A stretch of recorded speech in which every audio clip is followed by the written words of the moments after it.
They say a house is just wood and concrete, 4 walls, a roof, an address on a map, but for us, it was 11 heartbeats learning how to survive under one roof, 10 sisters, 1 brother, and a promise our parents whispered years ago when things were uncertain. No matter what happens, this family stays together. We didn't grow up with luxury. We grew up with shared rooms, shared closets, shared dreams, birthdays celebrated in tight spaces, homework done at crowded tables, arguments settled in hallways that echoed. For years we saved. Every extra shift, every skipped vacation, every small sacrifice added up to one thing: a house big enough for all of us. When we finally got the keys, nobody spoke for a second. Because this wasn't just property, it was proof. Proof that struggle doesn't last forever. At first, everything seemed normal. Neighbors waved. Some even welcomed us. But something felt measured, calculated. A big family doesn't blend in easily. And in HOA neighborhoods, standing out can quietly turn into suspicion. 2 weeks later, the first letter arrived. Occupancy concerns. We laughed at first. Surely a mistake. We checked the bylaws. We were fully within legal occupancy limits. Every document, every signature, every requirement. So we responded politely. We thought that was the end. It was just the beginning. The second letter came quicker. Excessive noise complaints. We read it in disbelief. We weren't throwing parties. We weren't blasting music. We were cooking together, talking, laughing. Apparently, laughter can sound like disruption when someone is listening for it. Then the fines started. 100 Rizu 5500. No recordings, no timestamps, no proof. Just accusations. Every appeal denied automatically. No explanation, no conversation, just digital rejection. The HOA president arrived one afternoon. Clipboard, perfect posture, practiced smile. She didn't greet us. She inspected us. Her first words weren't, "Hello." They were, "You can't have this many people living here." We calmly showed her documentation, ownership papers, legal occupancy limits, everything highlighted. She barely glanced at it. Then she said something that didn't sound like policy. It sounded personal. "This neighborhood has standards." Not rules, standards. That's when we understood. This wasn't about violations.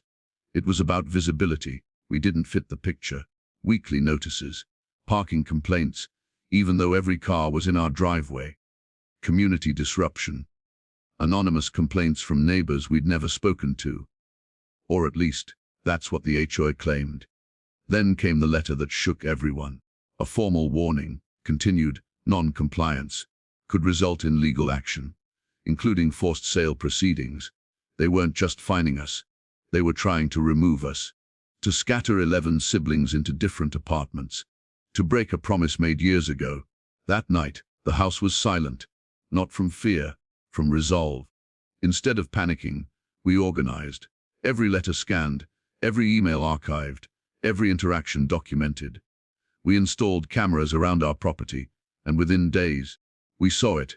HOA representatives stepping onto our driveway without permission, taking photos from angles that required crossing property lines, documenting violations that didn't exist. One report claimed trash bins were left out overnight. Camera footage showed they weren't. Another claimed excessive visitors. Footage showed only family. The pattern wasn't oversight, it was targeting. We filed a formal records request. At first, silence, then a short reply, then hesitation. Finally, documents. And inside their own paperwork. The cracks were obvious. Violation reports with impossible timestamps. Fines approved without proper board votes. Complaints logged before inspections happened. Selective enforcement. And in some cases, rules that weren't written anywhere. They weren't protecting the neighborhood. They were policing preference. We started speaking to neighbors quietly. At first, people were nervous. No one wants HOA trouble. But once one person opened up, stories surfaced. An elderly widow pressured over paint color. A single father fined for a basketball hoop, others had 2. Threatening letters. Selective enforcement. It wasn't justice. We were just the loudest target. An emergency HOA meeting was announced. Attendance encouraged. We arrived together. All 11 of us. Not loud, Not aggressive, prepared. When the president began speaking, her voice was steady. Until we requested time, we presented evidence calmly.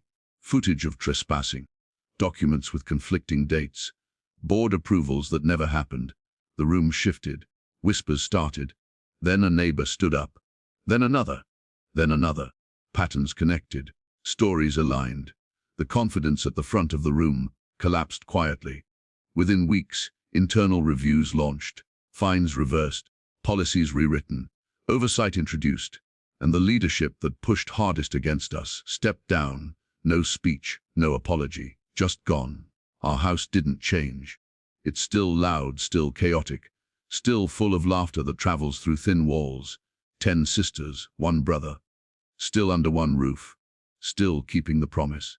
Here's what we learned. Pressure works best when people stay silent. Documentation changes that. Unity changes that. Calm persistence changes that. They thought 11 siblings were a problem. Instead, we exposed a pattern and united a neighborhood. If you've ever felt targeted simply for living your life, remember this: you're not as powerless as intimidation wants you to believe. And sometimes, the house they try to pressure becomes the one that pushes back. If this story meant something to you, comment, stand together, and I'll share another story about how communities fight back. Because strong families don't just live together, they stand together.